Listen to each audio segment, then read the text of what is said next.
Todos de pie.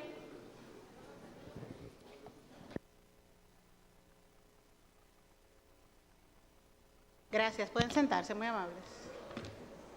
Por favor. Gracias. Encarnación.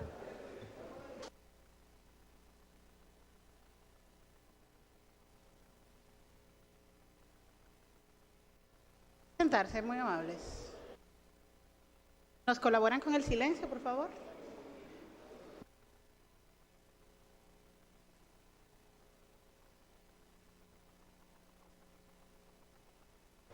Bien, buenos días. En el marco de la solicitud de imposición de medida de coerción y de solicitud de declaratoria de complejidad presentada por el Ministerio Público respecto a Adán Benoni Cáceres Silvestre, Rafael Núñez de Asa, Rosy Maybellín Guzmán Sánchez, Tanner Antonio Flete Guzmán, Alejandro José Montero y Raúl Alejandro Girón Jiménez, concluida la presentación por parte del Ministerio Público e intervención de las defensas técnicas de los imputados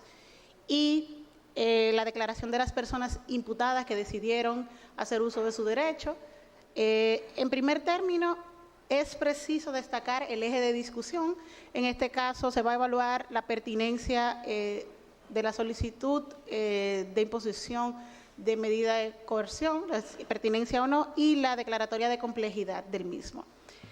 Hay algunas cuestiones previas que fueron planteadas. La defensa técnica de Alejandro José Montero Cruz solicitó la separación del proceso conforme los términos del artículo 64 del Código Procesal Penal, haciendo referencia a la no vinculación del imputado con los ilícitos arguidos, independientemente de que se trata de una etiqueta provisional.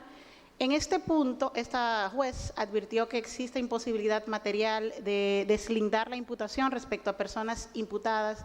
en este momento procesal, primero por el espectro de valoración y el ámbito de discusión en esta audiencia relativa a la medida de coerción, y siendo el elemento propuesto por la defensa a esos fines un elemento meramente de fondo, por lo que no es evaluable en este contexto. Ya en cuanto a la solicitud de imposición de medida de coerción, partiendo de la taxatividad referida por la norma en cuanto a los requisitos exigidos para verificar la procedencia o no de medida de coerción, es indispensable evaluar lo siguiente: la existencia de elementos suficientes que puedan sostener razonablemente que la persona imputada con probabilidad es autor o cómplice de la infracción. Esto implica que, sin prejuzgar el fondo, se justifique la necesidad y utilidad de una medida de coerción en base a la seriedad de la investigación. En segundo término, el segundo elemento a considerar conforme la normativa procesal vigente es la existencia de riesgo de fuga que se desprenda en este caso acerca de la que persona imputada pudiera no someterse al procedimiento, y esto implica que sea justificada la necesidad, la utilidad de imponer alguna medida dada su carácter instrumental que sujete a las personas investigadas al proceso ante la existencia de algún riesgo. Y en tercer término, exige la norma que la infracción que se atribuya esté reprimida con penas privativas de libertad. Esto implica que la etiqueta provisional que el Ministerio Público otorga en este sentido, los tipos penales entrañan sanciones privativas de libertad. Innegablemente, esta jueza, al momento de evaluar esos presupuestos, debe examinar en cuanto al riesgo de fuga, circunstancias muy puntuales a que hace referencia la ley. Por ejemplo, las que tienen que ver con el arraigo en el país, el domicilio, la situación habitual, el asiento de familia, negocios, el comportamiento de la persona imputada, importancia del daño a resarcir, si existe algún riesgo en la obstaculización de los medios de prueba, riesgo para las víctimas, en fin, supuestos que están descritos de manera muy específica por la ley. A partir del examen de estos elementos a que he hecho referencia, se desprende lo siguiente. En principio, en primer término, de la cronología y sostén de la solicitud que aporta el Ministerio Público y sometida al examen por las partes que intervienen, del reporte inicial en el marco de la investigación se puede identificar que en cuanto a las personas investigadas, Adán Benoni Cáceres Silvestre, Rafael Núñez de Asa, Rosy Maybellín Guzmán Sánchez, Tanner Antonio Flete, Alejandro José Montero y Raúl Alejandro Girón Jiménez, se configuran elementos iniciales coherentes que, sin prejuzgar el fondo, razonablemente lo señala como probables autores o cómplices de los ilícitos investigados. Esto como primer supuesto. El segundo supuesto es que al examen de la calificación jurídica otorgada como etiqueta provisional por el Ministerio Público, si bien es una etiqueta inicial, los tipos penales que señala esa etiqueta entrañan sanciones privativas de libertad graves y bienes jurídicamente tutelados de relevancia. En cuanto al riesgo de fuga, las defensas técnicas de las personas imputadas, Adán Benoni Cáceres, Rafael Núñez de Asa, Rosy Maybellín Guzmán Flete y Tanner Flete Guzmán, así como la defensa técnica de Alejandro José Montero, aportaron al tribunal algunos documentos que dan cuenta de domicilios, relaciones familiares, sociales, refieren actividades profesionales y comerciales y la inexistencia de procesos penales pendientes, respectivamente. Sin embargo, estos, al ser evaluados cuantitativamente de cara al cuadro general planteado, se desprende que, de acuerdo a la naturaleza de la imputación, el riesgo de la obstaculización de los medios de prueba, en especial las de tipo testimonial, dada la naturaleza y la dinámica de los tipos penales investigados y de la cronología que sirve de marco a la investigación, resultan insuficientes para imponer las medidas que pide la defensa en atención a su propuesta. En cuanto al ciudadano Raúl Alejandro Girón, conforme a los términos del artículo 22 del Código Procesal Penal, el Ministerio Público, en uso de su facultad, realizó una petición distinta a la planteada respecto a los demás imputados, indicando que en cuanto a la medida debe ser distinta el arresto domiciliario, y advierte que en adición a esto, a la información de dónde se ejecutaría en caso que el tribunal admita esa medida, sea otorgado el tratamiento de información clasificada, identificando un riesgo potencial, indicando al Ministerio Público como órgano investigador.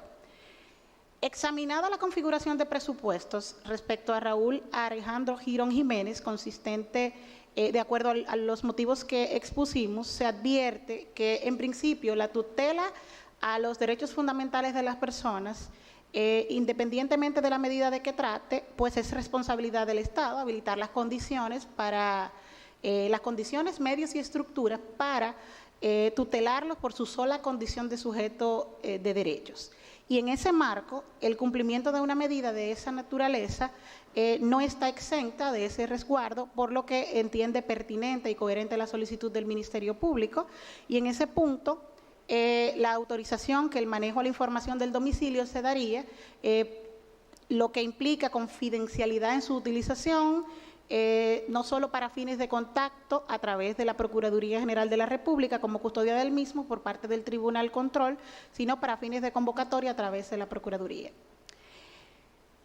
En ese sentido, y en adición a lo antes planteado, ha solicitado el Ministerio Público la declaratoria de complejidad del proceso, conforme los términos del artículo 369 y 370, postura que fue rebatida por la defensa técnica, partiendo de que el impacto de esta declaratoria respecto a personas individualizadas o no individualizadas. En cuanto a ese aspecto, es preciso señalar que las reglas de complejidad no son un instituto procesal de impacto individual,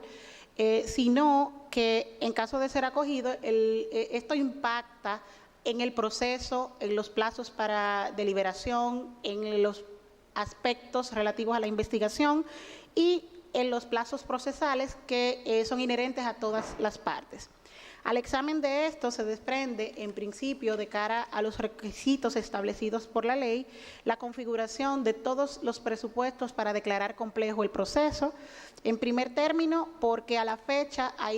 existe pluralidad de personas identificadas o individualizadas, pluralidad de conductas descritas por el investigador, si bien se trata de una etiqueta provisional, a la fecha entrañan unos tipos penales que en el corpus normativo de derecho internacional se refieren a tipos de naturaleza estructurada, cuyo abordaje investigativo y el ejercicio probatorio inclusive resulta distinto a las conductas y a la tramitación cotidiana de otras conductas existentes. Tomando en consideración esto,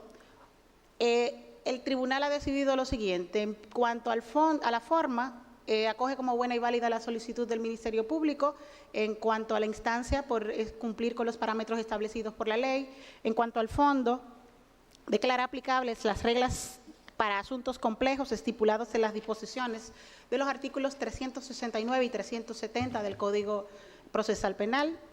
En cuanto al fondo de la solicitud de imposición de medida de coerción, impone a los ciudadanos Adán Benoni Cáceres Silvestre, Rafael Núñez de Asa, Tanner Antonio Flete Guzmán y Alejandro José Montero Cruz, de generales que constan, la medida de coerción establecida en el numeral séptimo del artículo 226